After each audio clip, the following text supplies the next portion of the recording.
Hello, my friends. Today I'm talking about how to rewire the body so that you can feel a sense of safety instead of constant chronic stress and fear. Now, on my other channel, which is really about the wounder, right? The person or the people or situations in your life that create trauma. On that channel, I talked about 7 things that can happen that can take away your sense of safety.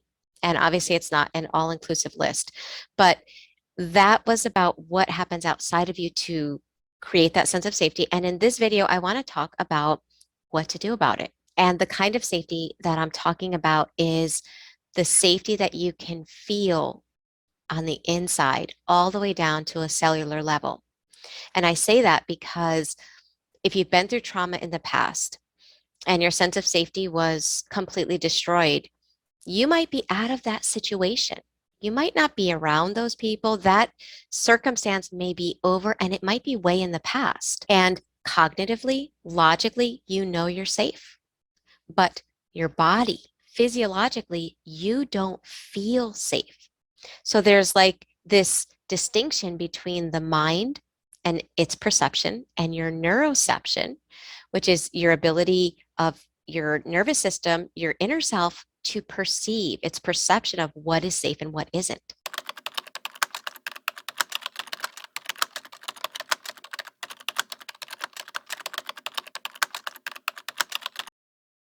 In order to establish a sense of safety so that it's lasting, so that you can recreate your external world, there are a couple of things that are needed. There are a couple of emotions and qualities that are needed. The first one is commitment. This kind of healing trauma, again, trauma that has been a part of you for a long time, trauma that has infiltrated your subconscious programs, your autonomic nervous system, all the way down to a cellular level, takes time to work through. So you have to be committed to yourself, committed to doing the work to heal. The second thing is consistency. As you're learning different tools, as you're learning things that help, we tend to start a little bit, stop, start a little bit, stop, and there's some kind of sabotage going on. And the reason is because the tools that you may be learning are things that you need to do, right? Things that you need to put into practice. But in order to heal on a cellular level, you also have to get the beliefs involved. And self-sabotage is an old belief kicking on your nervous system and telling you either you don't deserve, or that's not safe, or you're not allowed, or there's an old belief. And by causing you to stop instead of being consistent, it's trying to keep you in that belief. So healing requires bringing both on board. The tools, the external tools, or the tools that you need to do in the moment, along with learning how to upgrade your belief system. The third thing that's needed is patience. This is a hard one because I know with myself, I had been through trauma for so long. I just wanted it done. I just wanted to live my life. But when we are impatient, right? And we tend to be impatient when we start to see the signs of the trauma and the survival energy kicking on.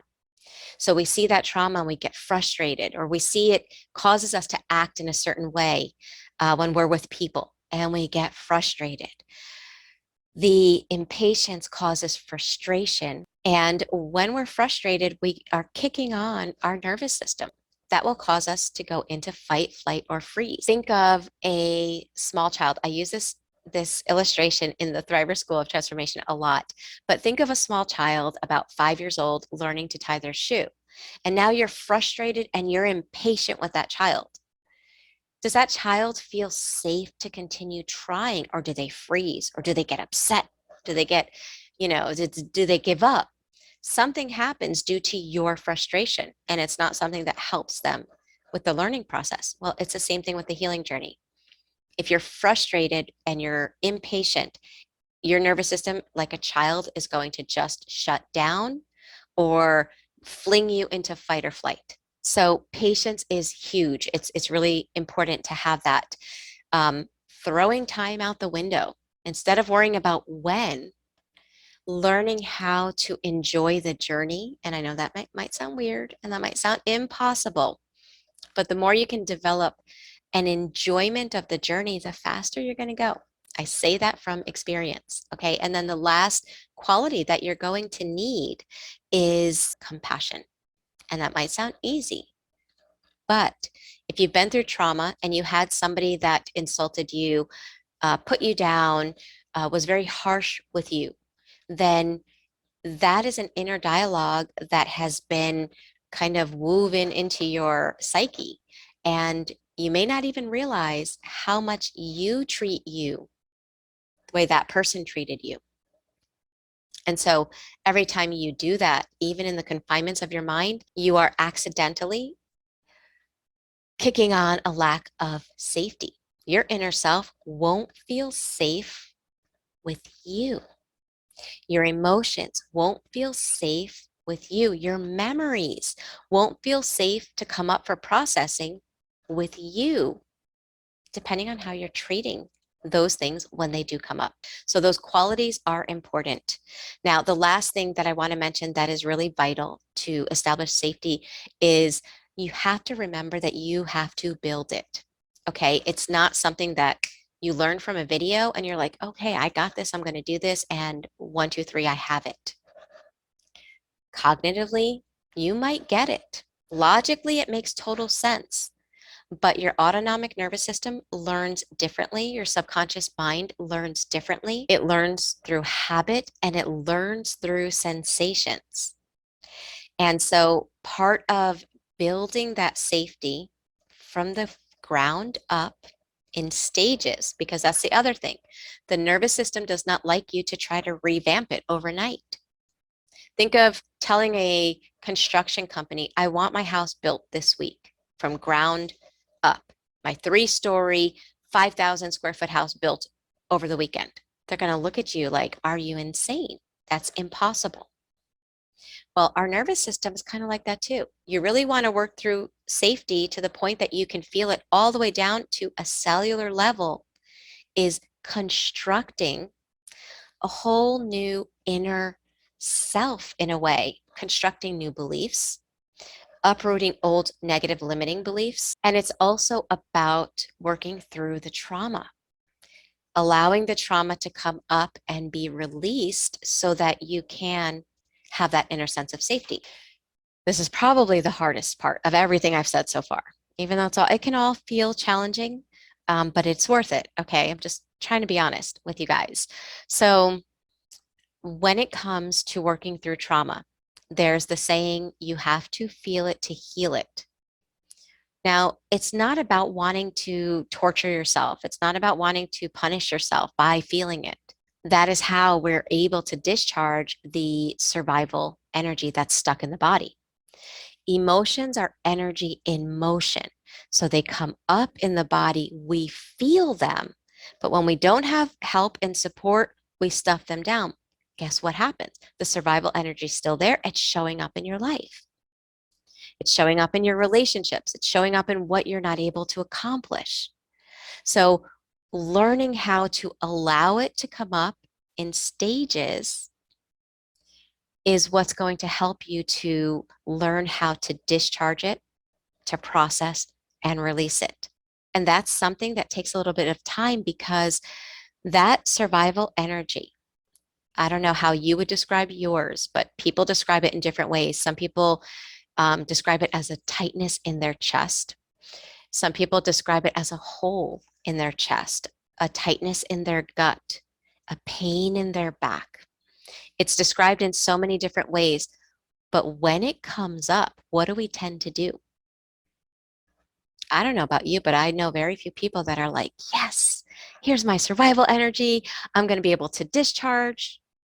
No, we want to disconnect from it, especially in the beginning of our healing journey. We don't want to feel it. It is overwhelming because the body remembers it with the same intensity as the time that it was inflicted. Whatever was happening in our life inflicted that trauma.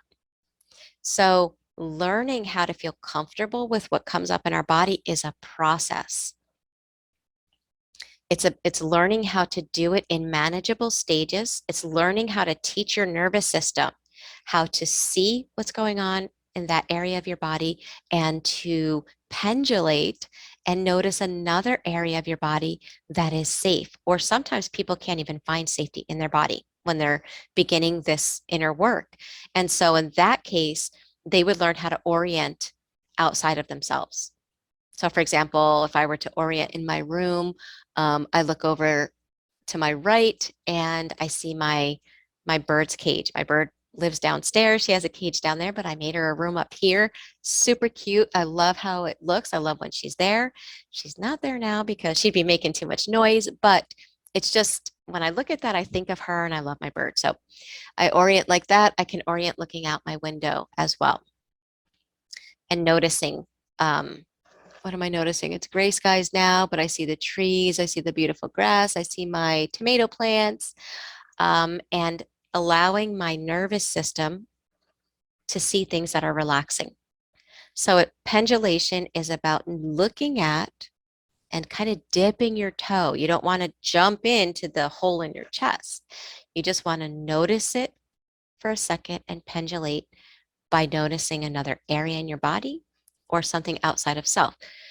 Now, that can sound like something that is really, I don't know. I think in the beginning of my healing journey, if I look back years ago, I think I would have looked at something like that and been like, oh, that's not going to help. That's too small. I need big help. Probably would have, probably would have done that. But that exercise of doing that is just as effective as taking weights in your hand and you're extending and contracting and working the muscle. Well, with your nervous system, you are teaching your nervous system in small ways to notice things other than the trauma. Because the nervous system is negatively biased, it's safety biased. And so if it sees this tiny piece in you, that this hole in your chest or this tightness here, you have a whole rest of your body, but all it's looking at is this.